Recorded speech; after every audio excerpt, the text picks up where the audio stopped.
Hello everyone, today we are going to discuss paper code BPSC 110 Global Politics। आज हम इसके कुछ questions करने वाले हैं जो कि आपके दिसंबर एग्जाम के लिए इंपॉर्टेंट होने वाले हैं, तो वीडियो को पूरा देखें। ठीक है, अगर आपको आज की क्लास पसंद आती है तो वीडियो को लाइक करें और चैनल को सब्सक्राइब करना ना भूलें। अगर आपको इसके रिलेटेड गेस्ट पेपर परचेज करना चाहते हैं, ठीक है, तो आप क्या करेंगे, shop.hindustanknowledge.com, ठीक है, ये गूगल में टाइप कर लेंगे और यहाँ पे सर्च वाले ऑप्शन में ठीक आपका जो भी पेपर कोड होगा, जैसे अभी के लिए हम देखते हैं BPSC 110, ठीक है, आपका जो भी पेपर कोड होगा आप यहाँ पे सर्च कर लेंगे। आपको यहाँ पे दिख जाएगा हिंदी इंग्लिश दोनों ही मीडियम में आपको क्या है गेस्ट पेपर अवेलेबल हो जाएंगे। यहाँ से आप क्या है बाय नाउ के ऑप्शन पे क्लिक करके बाय कर लेंगे। फिर यहाँ से आपको क्या है या हमारा जो गेस्ट पेपर है ये परचेज हो जाएगा।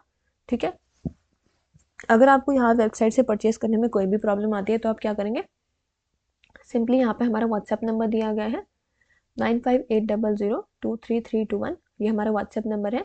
आप इस पे हमें मैसेज करके क्या है गेस्ट पेपर परचेज कर सकते हैं। ठीक है, अगर आप गेस्ट पेपर और ये वीडियो अच्छे से कर लेते हैं तो आप क्या है अब अपना एग्जाम को आसानी से क्लियर कर लेंगे। तो चलिए शुरू करते हैं आज की class. So the first question is briefly describe the basic principles and assumption of new liberalism. यानी कि इस क्वेश्चन में आपको क्या बताना है, न्यू लिबरलिज्म के प्रिंसिपल्स बताने हैं और उसके assumptions बताने हैं। ठीक है, so neoliberalism is a modern economic and political philosophy that became popular in the late 20th century। यानी कि neoliberalism क्या है आपका, ये एक मॉडर्न इकोनॉमिक और पॉलिटिकल फिलोसफी है जो कि आपके लेट 20th सेंचुरी में क्या हुई, फेमस हुई। ठीक है, पॉपुलर हुई। So it focuses mainly on strengthening the role of free market in society. यानी कि ये फोकस करती है to strengthen the role of free market, यानी कि फ्री मार्केट का जो रोल हो सोसाइटी में उसको ये स्ट्रेंथन करती है। So near liberal thinkers believe that economic growth, individual freedom and national progress can be achieve when governments reduce their control over the economy. अब जो आपके न्यू लिबरल थिंकर्स हैं ये बिलीव करते हैं कि आपकी जो इकोनॉमिक ग्रोथ है, इंडिविजुअल फ्रीडम है और नेशनल प्रोग्रेस है, ये तभी अचीव हो पाएगी जब गवर्नमेंट्स क्या करेंगे, अपना कंट्रोल को रिड्यूस करेंगे over the economy. First is free market economy. So the most important idea of neoliberalism is that market should operate with minimum government interference। यानी कि जो इनका बहुत ही important idea है, ठीक है, neoliberalism का, वो ये है कि ये चाहते हैं कि जो market है वो operate करे with very minimum government interference। So the belief is that demand and supply naturally guides prices, production and distribution better than the government planning। इनका ये मानना है, ठीक है, इनका ये बिलीफ है कि जो आपका डिमांड और सप्लाई होता है ना, वो नेचुरली गाइड करेगा आपके प्राइसेस को, प्रोडक्शन को और डिस्ट्रीब्यूशन को better than the government planning. So when markets are free, जब हम मार्केट्स को फ्री रखते हैं, बिजनेसेस क्या होते हैं, कम्पीट करते हैं और वो क्या करते हैं, अपनी क्वालिटी को इम्प्रूव करते हैं, प्राइसेस लोअर होते हैं और इनोवेशन होता है। ठीक है, second is limited role of the state. Neoliberalism says that the government should not run businesses और control the economy too much. Neoliberalism ये बोलते हैं कि जो गवर्नमेंट है उनको बिजनेसेस को रन नहीं करना चाहिए और उनको इकोनॉमी को ज़्यादा कंट्रोल नहीं करना चाहिए। इंस्टेड वो क्या करना चाहिए, गवर्नमेंट का जो मेन जॉब होना चाहिए वो होना चाहिए that should be making laws, protecting property rights, ensuring national security. यानी कि ये उनके मेन जॉब्स होने चाहिए। It assumes that the government are often inefficient, slow and influence by politics. Neoliberalism ये अज्यूम करता है कि जो गवर्नमेंट है वो इनएफिशिएंट होती है, स्लो होती है और इन्फ्लुएंस होती है by the politics. Third is privatisation. Another major principle is privatisation. इसका जो मेजर प्रिंसिपल है दूसरा वो है privatisation, meaning handing over government run industries and services to private companies. यानी फिर जितने भी गवर्नमेंट रन इंडस्ट्रीज हैं या फिर सर्विसेज हैं उनको प्राइवेट कंपनीज को हैंडल कर देना। So neoliberals argue that private companies manage resources more efficiently। neoliberals ये मानते हैं, ये आर्ग्यू करते हैं कि जो प्राइवेट कंपनीज हैं वो रिसोर्सेज को अच्छी तरह से मैनेज करते हैं, ठीक है, और उनको एफिशिएंटली वो मैनेज करते हैं बिकॉज उनका जो एम होता है, they aim for profit and are more responsible to the customers. Fourth is deregulation. Neoliberals want to reduce rules and restrictions on businesses। Neoliberals क्या चाहते हैं कि वो rules और जो भी restrictions हैं उनको reduce करें on the businesses। They believe that too many regulations stops companies from growing and investing। वो ये मानते हैं कि अगर हम बहुत सारे रेगुलेशंस लगा देंगे तो उसकी वजह से क्या है, कंपनी स्टॉप हो सकती है from growing and investing. So by removing unnecessary rules they assume businesses will expand, create jobs and contribute to the economy. यानी कि अगर वो क्या करेंगे, अननेसेसरी रूल्स को रिमूव कर देंगे तो वो अज्यूम करते हैं कि जो बिजनेसेस हैं वो एक्सपैंड करेंगे, ठीक है, जॉब्स क्रिएट होंगी और वो इकोनॉमी को कंट्रीब्यूट करेंगे. Fifth is globalization and free trade. New liberalism strongly support globalization. यानी कि जो आपका न्यू लिबरलिज्म का आइडिया है वो स्ट्रांगली सपोर्ट करता है ग्लोबलाइजेशन को. ये एनकरेज करता है कंट्रीज को trade freely without heavy imports, taxes और restrictions. So the idea is that free trade increases competition. यानी कि फ्री ट्रेड की वजह से क्या होता है, कंपटीशन इंक्रीज होता है. It gives consumers more choices. Consumers के पास बहुत ज़्यादा चॉइसेस हो जाती हैं. And helps countries specialize in what they produce best. Sixth is individual responsibility. Neoliberalism assumes that individuals should take responsibility for their own success. Neoliberalism क्या assume करता है, आपका जो individuals हैं उनको क्या करनी चाहिए, responsibility लेनी चाहिए अपने खुद के success के लिए. People should not depend too much on the government for jobs, welfare और services. वो ये बोलते हैं कि लोगों को क्या है, गवर्नमेंट पर डिपेंड नहीं रहना चाहिए जॉब्स के लिए, वेलफेयर के लिए या फिर सर्विसेज के लिए. Instead they should work hard, compete and use opportunities provided by the free market. Seventh is competition as the driving force.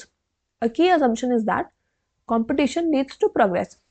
इनका एक key assumption है कि जो competition है उसकी वजह से क्या होता है, progress होती है.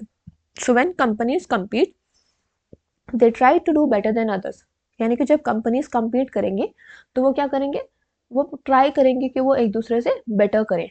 सो इसकी वजह से क्या होता है, इनोवेशन होता है, बेटर प्रोडक्ट्स होते हैं और इकोनॉमिक ग्रोथ होती है.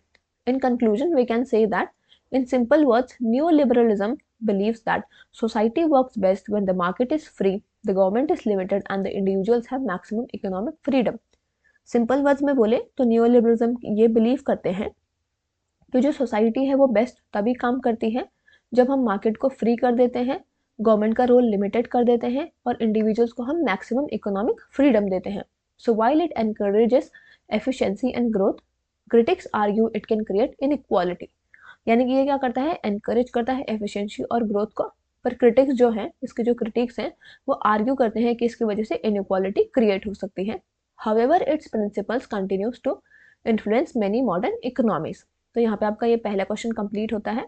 अब हम दूसरे क्वेश्चन की ओर चलते हैं. अगर आपने अभी तक चैनल को सब्सक्राइब नहीं किया तो चैनल को सब्सक्राइब कर लें, ठीक है, और साथ ही में हमारे टेलीग्राम ग्रुप पे भी ज्वाइन कर लीजिएगा जिसका कि लिंक आपको डिस्क्रिप्शन बॉक्स में दिया गया है. वहाँ पे क्या आपको सारी क्लासेस की अपडेट मिलती रहेंगी. So the next question is briefly describe the liberal and Marxist explanation of globalization. ठीक है, इस क्वेश्चन में हमें क्या बताना है, लिबरल और मार्क्सिस्ट का क्या एक्सप्लेनेशन है ग्लोबलाइजेशन को लेके. So globalization means the growing connection of people, countries and economics across the world. Globalization का मतलब होता है कि जो भी कनेक्शन है पीपल का, कंट्रीज का और इकोनॉमिक्स का जो भी ग्रो कर रहा है अक्रॉस द वर्ल्ड, इसको ही हम ग्लोबलाइजेशन बोलते हैं. ठीक है, different theories explain why and how globalization happens. यानी कि बहुत सारी थ्योरीज होती हैं जो एक्सप्लेन करती हैं कि क्यों और कैसे ग्लोबलाइजेशन होता है. Two important explanations come from liberal and Marxist perspective. दो बहुत ही जो इंपॉर्टेंट एक्सप्लेनेशन है ग्लोबलाइजेशन के बारे में वो लिबरल और मार्क्सिस्ट पर्सपेक्टिव से हमें पता चलते हैं. Both look at the same process but understand it in very different ways. यानी कि दोनों ही एक ही सेम प्रोसेस को देखते हैं बट उसको अलग अलग तरीके में अंडरस्टैंड करते हैं. First is liberal explanation of globalization. पहले हम लिबरल एक्सप्लेनेशन देखेंगे कि वो क्या सोचते हैं ग्लोबलाइजेशन के बारे में. So the liberal view sees a globalization as a positive, natural and beneficial development. Liberal view के क्या हिसाब से जो ग्लोबलाइजेशन है वो एक पॉजिटिव, नेचुरल और बेनिफिशियल डेवलपमेंट है. अकॉर्डिंग टू लिबरल्स, यानी कि लिबरल्स के अकॉर्डिंग जो ग्लोबलाइजेशन है वो ग्रो करता है क्योंकि जो कंट्रीज हैं वो कोऑपरेट करना चाहती हैं, ट्रेड करना चाहती हैं और अपने आइडियाज़ को एक्सचेंज करना चाहती हैं. So this cooperation increases peace and prosperity. इस कोऑपरेशन की वजह से क्या है, पीस और प्रॉस्पेरिटी इंक्रीज होती है. Now we will look at some key points of the liberal view. First is economic freedom. Liberals believe that when countries trade freely all sides gain. Liberals ये believe करते हैं कि जब सारी countries क्या करती हैं, फ्रीली ट्रेड करती हैं तो सारी साइड से उनको गेन होता है. यानी कि फ्री मार्केट्स क्या करते हैं, आपको अलाउ करते हैं goods and services investments to move easily across the borders. Second is interdependence. The world becomes peaceful because countries depend on each other, यानी कि वर्ल्ड क्या होता है, पीसफुल बनता है क्योंकि कंट्रीज एक दूसरे पर डिपेंड रहती है. So when nations trade and invest together they are less likely to fight. Role of technology. New technologies like internet, cheaper transport and fast communication brings people closer and make globalization faster. यानी कि नई नई technology से, जैसे कि internet हो गया, cheaper transport हो गया, फास्ट कम्युनिकेशन हो गया, ये लोगों को क्या करता है, क्लोजर लाता है, जिसकी वजह से ग्लोबलाइजेशन और फास्ट होता जा रहा है. International organization. Institutions like the United Nations, World Trade Organization and International Monetary Fund, they all help countries work together and solve problems. Cultural exchange. Globalization spread ideas, knowledge and culture. Globalization की वजह से क्या होता है, ideas, knowledge और culture spread होते हैं. सो इसकी वजह से क्या होता है, ये हमारी अंडरस्टैंडिंग को प्रमोट करता है between the people from different parts of the world. Overall message of liberal thinkers is that liberal thinkers believe that globalization benefits everyone by increasing cooperation, economic growth and cultural interaction. Liberal thinkers ये मानते हैं कि जो globalization है वो सबको benefit करता है, ठीक है, by increasing the cooperation, economic growth and cultural interaction. They see it as a force that makes the world more peaceful and connected. वो क्या देखते हैं, ठीक है, लिबरल थिंकर्स ग्लोबलाइजेशन को एक ऐसा फोर्स देखते हैं जो कि वर्ल्ड को क्या करता है, पीसफुल बनाता है और कनेक्टेड बनाता है. Now we will look at the Marxist view. So the Marxist view is critical of globalization. Marxist का जो व्यू है ग्लोबलाइजेशन का वो बहुत क्रिटिकल है. मार्क्सिस्ट ये आर्ग्यू करते हैं that globalization mainly benefits the rich countries and the capitalist class. Marxist ये बिलीव करते हैं जो ग्लोबलाइजेशन है आपका वो मेनली किसको बेनिफिट करता है, रिच कंट्रीज को और कैपिटलिस्ट क्लास को, while it harms poor countries and workers. और ये पुअर कंट्रीज और वर्कर्स को क्या करता है, हार्म करता है. Now we will look at some key points of the Marxist view. First is capitalist expansion. Globalization is seen as a way for rich capitalist countries and to expand their control over poorer nations. They search for new markets, cheap labor and natural resources. यानी कि globalisation क्या है, आपको एक ऐसा view देखा जाता है जिसमें कि जो रिच कैपिटलिस्ट कंट्रीज हैं, ठीक है, वो अपना कंट्रोल को एक्सपैंड करती हैं ओवर द पुअरर नेशंस. वो क्या करते हैं, नए मार्केट्स के लिए सर्च करते हैं, चीप लेबर हो गया और आपका नेचुरल रिसोर्सेज हो गए, ठीक है. Exploitations. Workers in developing countries are often paid low wages. Marxist say that this shows how globalization increases inequality. यानी कि जो भी आपके वर्कर्स हैं डेवलपिंग कंट्रीज के, ठीक है, उनको क्या है, लो वेजेस पे किया जाता है. तो मार्क्सिस्ट ये बोलते हैं कि कैसे ग्लोबलाइजेशन क्या करती है, इनइक्वालिटी को इंक्रीज करती है. Dependence. Poor countries become dependent on rich countries for technology, loans and trade. यानी कि जो आपकी पुअर कंट्रीज होती हैं वो क्या होती हैं, डिपेंडेंट हो जाती हैं on the rich countries, technology के लिए, लोन्स के लिए और ट्रेड के लिए. So this dependence keeps poor countries weak. यानी कि इस डिपेंडेंस की वजह से क्या होती है, जो पुअर कंट्रीज हैं वो वीक रह जाती हैं. Role of multinational cooperation. जो आपके बिग ग्लोबल कंपनीज हैं वो क्या करते हैं, हमारे वर्ल्ड मार्केट को डोमिनेट करते हैं. They control production and profit, leaving little benefit for the local people. यानी कि जो ये आपके बड़े बड़े कंपनीज होती हैं ये क्या करती हैं, हमारे वर्ल्ड मार्केट को डोमिनेट करती हैं, ये कंट्रोल करती हैं प्रोडक्शन को और प्रॉफिट को, जिससे कि क्या होता है, बहुत ही कम बेनिफिट बचता है लोकल पीपल के लिए. Growing inequality. Globalization increases the gap between the rich and the poor both within the countries and between the countries. यानी कि ग्लोबलाइजेशन क्या करता है, आपका गैप को इंक्रीज करता है रिच और पुअर के बीच में, both within the countries and also between the countries. So the overall message of the Marxist is that Marxist ये believe करते हैं कि जो ग्लोबलाइजेशन है आपका that serves the interest of the powerful capitalist countries, यानी कि जो भी powerful capitalist countries हैं उनके तो ये interest को serve करता है, ठीक है, but instead of bringing equality it increases exploitation and economic domination. यानी कि मार्क्सिस्ट क्या बोलते हैं कि ये इक्वालिटी तो नहीं लाता, यानी कि जो ग्लोबलाइजेशन है this does not bring the equality but it increases the exploitation and economic domination. Now we will look at the conclusion. In simple terms we can say that जो लिबरल्स हैं वो ग्लोबलाइजेशन को क्या देखते हैं, एक positive force की तरह देखते हैं जो कि आपका कोऑपरेशन और डेवलपमेंट को प्रमोट करता है, बल्कि जो मार्क्सिस्ट हैं वो इसको एक नेगेटिव फोर्स की तरह देखते हैं that increases the inequality and exploitation. So both perspectives help us understand the complex and the changing nature of the globalization. यानी कि जो ये मार्क्सिस्ट और लिबरल दोनों के ही पर्सपेक्टिव्स हैं, ये हमें हेल्प करते हैं उसके कॉम्प्लेक्स और चेंजिंग नेचर ऑफ ग्लोबलाइजेशन को समझने में. ठीक है, तो now we will move to the next question. Critically examine the role of MNCs in the global economy. यानी कि इस क्वेश्चन में आपको क्या बताना है कि एमएनसी का क्या रोल होता है ग्लोबल इकोनॉमी में. So first we will give introduction.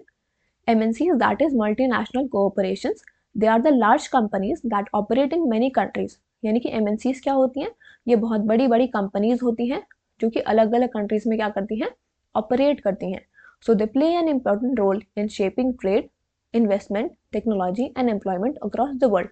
यानी कि ये क्या करते हैं, MNCs आपके ट्रेड को शेप करते हैं, इन्वेस्टमेंट को शेप करते हैं, टेक्नोलॉजी और एम्प्लॉयमेंट को शेप करते हैं all across the world. So their influence is growing every year. यानी कि इनका इन्फ्लुएंस क्या होता है, हर साल बढ़ते ही रहता है. While they bring many benefits, they also create several challenges. यानी कि इनके कुछ बेनिफिट्स तो होते हैं, बट ये क्या करते हैं, बहुत सारे चैलेंजेस को भी क्रिएट करते हैं. So a balance examination helps us understand their true impact on the global economy. तो जो एक बैलेंस एग्जामिनेशन है वो हमें हेल्प करता है ये अंडरस्टैंड करने में कि इनका ट्रू इम्पैक्ट क्या होता है ग्लोबल इकोनॉमी पे. अब हम इसका कुछ पॉजिटिव कंट्रीब्यूशन देखेंगे. ठीक है, so positive contributions of MNCs. पहला है इन्वेस्टमेंट एंड इकोनॉमिक ग्रोथ. यानी कि जो आपके एमएनसीज हैं, they bring direct foreign direct investment into the countries. यानी कि एमएनसीज क्या करते हैं, आपके जो एफडीआईज होते हैं, आपके फॉरेन डायरेक्ट इन्वेस्टमेंट जो होते हैं, उनको कंट्रीज में लाते हैं. This investment helps build industries, improve infrastructure and create new business opportunities. ये इन्वेस्टमेंट क्या करते हैं, आपको इंडस्ट्रीज को बिल्ड करने में हेल्प करते हैं, इंफ्रास्ट्रक्चर को इम्प्रूव करने में हेल्प करते हैं, और जो भी आपके नए नए बिजनेस अपॉर्चुनिटीज़ हैं उनको क्रिएट करने में एमएनसीज हेल्प करती हैं. So many developing nations depend on MNCs to boost their economic growth. बहुत सारे जो डेवलपिंग कंट्रीज हैं वो अपनी एमएनसीज पे डिपेंड रहती हैं अपने इकोनॉमिक ग्रोथ को बूस्ट करने के लिए. Second is job creation. When MNCs set up factories, offices and service centres, they create employment. यानी कि जब क्या करते हैं एमएनसीज जो होते हैं, यानी कि मल्टीनेशनल कोऑपरेशन जो होते हैं, जो अपनी फैक्ट्रीज, ऑफिसेस और सर्विस सेंटर्स को सेटअप करते हैं, तो वो क्या करते हैं, एम्प्लॉयमेंट को जनरेट करते हैं. So this jobs often provide better wages and training than local firms can offer. यानी कि जो ये जॉब्स होती हैं ये एक बेटर वेजेस को प्रोवाइड करती हैं और बेटर ट्रेनिंग प्रोवाइड करती हैं than the local firms can offer. So this improves worker skills and raises the overall productivity of the host country. इसकी वजह से क्या होता है, जो वर्कर्स की स्किल है वो इम्प्रूव होती है और जो ओवरऑल प्रोडक्टिविटी है हमारे होस्ट कंट्री की वो क्या होती है, रेज होती है. ठीक है. Third is transfer of technology. MNCs introduce modern technologies, management practices and innovation. यानी कि जो आपकी एमएनसीज होती हैं वो क्या करती हैं, मॉडर्न टेक्नोलॉजीज को इंट्रोड्यूस करती हैं, मैनेजमेंट प्रैक्टिसेस को और इनोवेशंस को इंट्रोड्यूस करती हैं. Local companies learn from these practices which help them become more competitive globally. यानी कि जितनी भी हमारी लोकल कंपनीज हैं वो क्या करती हैं, इन प्रैक्टिसेस से सीखती हैं, जिसकी वजह से उनको हेल्प होता है to become more competitive globally. Fourth is expansion of global trade. By operating in multiple countries, MNCs connect market across the world. यानी कि जो एमएनसीज होती हैं आपकी वो मल्टीपल कंट्रीज में ऑपरेट होती हैं, इसकी वजह से वो क्या करते हैं, मार्केट को कनेक्ट करते हैं across the world. They increase the flow of goods, services and capital. ये क्या करते हैं, फ्लो ऑफ गुड्स, सर्विसेज और कैपिटल को इंक्रीज करते हैं. This leads to greater economic interdependence and easier access to the global products for the consumers. Now we will look at some negative impacts of MNCs. As we have looked the positive impacts, so there are some negative impacts also. So the negative impacts of MNCs are as follows. First is profit repatriations. That is, although MNCs invest in developing countries, they often send a large portion of their profits back to their home countries. यानी कि जो MNCs होती हैं वो developing countries में invest तो करती हैं, पर वो क्या करती हैं, एक जो लार्ज पोर्शन होता है ना उनके प्रॉफिट का, उसको वो अपने होम कंट्रीज में सेंड कर देती हैं. सो इसकी वजह से this limits the long term benefit for the host nations. Second is exploitation of labour and resources. In some cases MNCs take advantage of weak labour laws and cheaper resources. यानी कि कुछ कुछ केसेस में क्या होता है, आपके जो एमएनसीज होती हैं वो एडवांटेज लेती हैं वीक लेबर लॉस का और चीपर रिसोर्सेज का. So workers may face poor working conditions and excessive resource extractions can harm the environment. तो वर्कर्स क्या कर सकते हैं, पुअर वर्किंग कंडीशंस को फेस कर सकते हैं और एक्सेसिव रिसोर्स एक्सट्रैक्शन क्या कर सकता है, हमारे एनवायरनमेंट को हार्म कर सकता है. Third is threat to local industries. Local businesses often cannot compete with the advance technology, large capital and global reach of MNCs. यानी कि जो आपके लोकल बिजनेसेस होते हैं वो कम्पीट नहीं कर पाते हैं एडवांस टेक्नोलॉजी के साथ, लार्ज कैपिटल पे और global reach of the MNCs. So this may lead to the closure of small industries, reducing domestic entrepreneurship. इसकी वजह से क्या हो सकता है, जो स्मॉल इंडस्ट्रीज हैं वो क्लोज हो सकती हैं, जिसकी वजह से जो डोमेस्टिक एंटरप्रेन्योरशिप है वो रिड्यूस हो जाती है. Fourth is political and economic influence. Because of their huge financial power, MNCs sometimes influence government policies in their favor. यानी कि फाइनेंशियल मतलब MNCs के पास क्या होती हैं, बहुत ज़्यादा ह्यूज फाइनेंशियल पावर्स होती हैं, तो उसकी वजह से क्या करती हैं वो कभी कभी गवर्नमेंट की पॉलिसीज को फेवर कर इन्फ्लुएंस करती हैं अपने फेवर में. So this can weaken the national sovereignty and distort the development priorities. इसकी वजह से क्या होता है, जो नेशनल सोवरेनिटी होती है वो आपकी वीक हो जाती है और डेवलपमेंट प्रायोरिटीज क्या होती हैं, डिस्टॉर्ट हो जाती हैं. In conclusion, we can say that MNCs are powerful drivers of global economic growth, technological progress, and employment. However, their activities also raise concerns about inequality, exploitation, and loss of local control. To ensure that MNCs contribute positively to the global economy, governments need strong regulations, fair labor laws, and policies that protect the local industries. यानी कि MNCs क्या होते हैं, आपके powerful drivers होते हैं global economic growth के, technological progress के और एम्प्लॉयमेंट के. इनकी एक्टिविटीज़ क्या करती हैं, ये हमारे कंसर्न्स को रेज तो करती हैं अबाउट इनइक्वालिटी, एक्सप्लॉयटेशन और लॉस ऑफ लोकल कंट्रोल. तो इसको इंश्योर करने के लिए क्या करना चाहिए, MNCs को कंट्रीब्यूट करना चाहिए positively to the global economy. Governments need strong regulations, fair labour laws and policies जो कि लोकल इंडस्ट्रीज को प्रोटेक्ट करें. ठीक है, so a balance approach can help countries enjoy the benefits of MNCs while reducing their negative impacts. Okay, now we will move to the next question, that is about the write the short notes on the following in about 200 words. यानी कि हमें short note लिखना है. First one is about World Trade Organization. So the World Trade Organization is an international institution that was established on 1 January 1995, replacing the General Agreement on Tariffs and Trade. यानी कि जो आपका world trade organisation है ये एक international institution है जो कि स्टैब्लिश हुआ था 1 जनवरी 1995 में. ठीक है, यानी कि 1 जनवरी 1995 में ये आपका क्या हुआ था, ये स्टैब्लिश हुआ था, जिसने कि रिप्लेस किया था किसको, general agreement on tariffs and trade को. So it serves as the principal global body for regulating international trade amongst the nation. ये एक प्रिंसिपल ग्लोबल बॉडी है, ठीक है, जो कि रेगुलेट करती है इंटरनेशनल ट्रेड को among the Nations. So the WTO aims to promote free, fair and predictable trades by reducing trade barriers and ensuring that trade flows smoothly.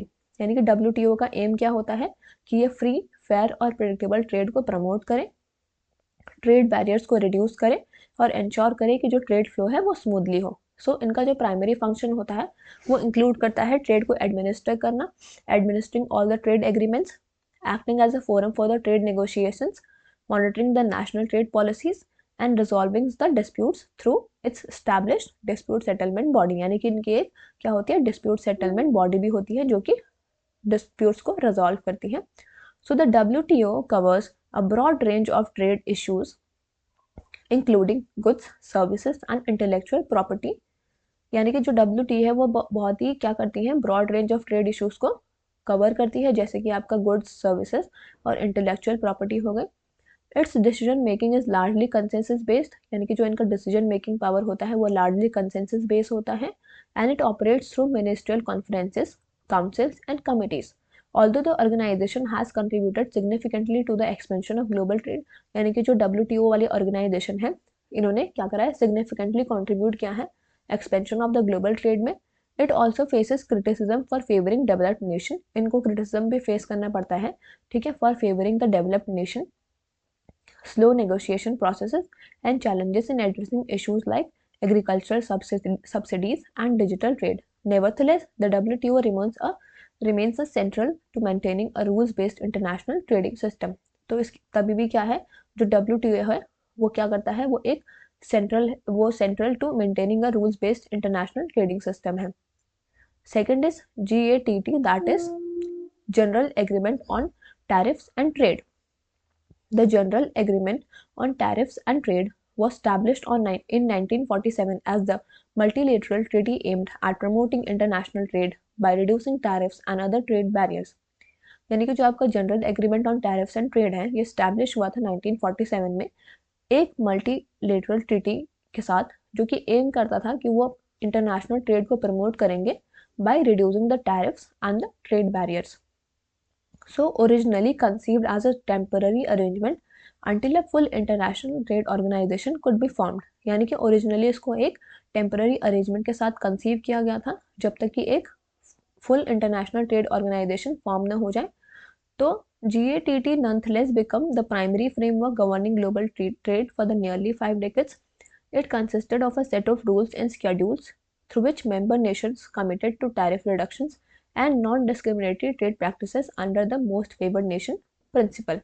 यानी कि इसमें क्या होते थे, ये कंसिस्ट करता था कुछ सेट ऑफ रूल्स में, ठीक है, कुछ स्केड्यूल्स में, जिसके हिसाब से क्या कर सकते थे, जो मेंबर नेशंस थे वो कमिट कर सकते थे टैरिफ रिडक्शन का और नॉन डिस्क्रिमिनेटरी ट्रेड प्रैक्टिसेस का under the most favoured nation principle. GATT played a crucial role in the post-World War II economic reconstructions, facilitating multiple rounds of negotiations such as Kennedy, Tokyo and Uruguay rounds that progressively lowered tariffs and addressed non-tariff barriers। यानी कि जो आपका ये GATT है, इसने बहुत ही important role play किया था पोस्ट वर्ल्ड वॉर सेकेंड में, ठीक है, यानी कि इकोनॉमिक रिकंस्ट्रक्शन में, facilitating the multiple rounds of negotiation में, जैसे कि कैनेडी, टोक्यो और यूरुग्वे राउंड्स में, जहाँ पर कि इन्होंने प्रोग्रेसिवली क्या किया था, टैरिफ्स को लो किया था और इन्होंने एड्रेस किया था नॉन टैरिफ बैरियर्स को। सो however GATT's institutional structure was limited. इनका जो इंस्टीट्यूशनल स्ट्रक्चर था वो बहुत लिमिटेड था। It lacked a strong dispute settlement mechanism. इसमें क्या था, एक स्ट्रॉन्ग डिस्प्यूट सेटलमेंट मैकेनिज्म की लैकिंग थी, ठीक है।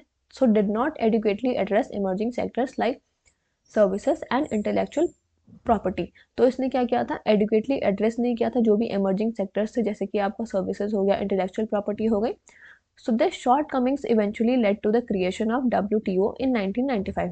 इन shortcomings के होने की वजह से eventually इससे क्या हुआ, क्रिएशन हुआ था आपका वर्ल्ड ट्रेड ऑर्गेनाइजेशन का in 1995, which incorporated and expanded upon GATT rules। जिसने क्या किया था, इनकॉर्पोरेट किया था और एक्सपैंड किया था जितने भी GATT के रूल्स थे। Despite being replaced institutionally, the original GATT continues to operate as a core component of the WTO framework। यानी कि इसको इंस्टीट्यूशनली पूरा रिप्लेस कर दिया गया था, पर फिर भी जो आपका ओरिजिनल GATT था, जिसको हम आज GATT 1994 बोलते हैं, वो अभी भी कंटिन्यू है to operate as a core component of the WTO framework. Okay, तो यहाँ पे जितने भी आपके इंपॉर्टेंट क्वेश्चन थे वो आपके कंप्लीट हो गए हैं, ठीक है। साथ ही में हमारे टेलीग्राम ग्रुप में भी आप ज्वाइन कर लीजिएगा, जिसका कि लिंक आपको डिस्क्रिप्शन बॉक्स में दिया गया है। वहाँ पे क्या आपको सारी क्लासेस की अपडेट मिलती रहेंगी, ठीक है। Thank you.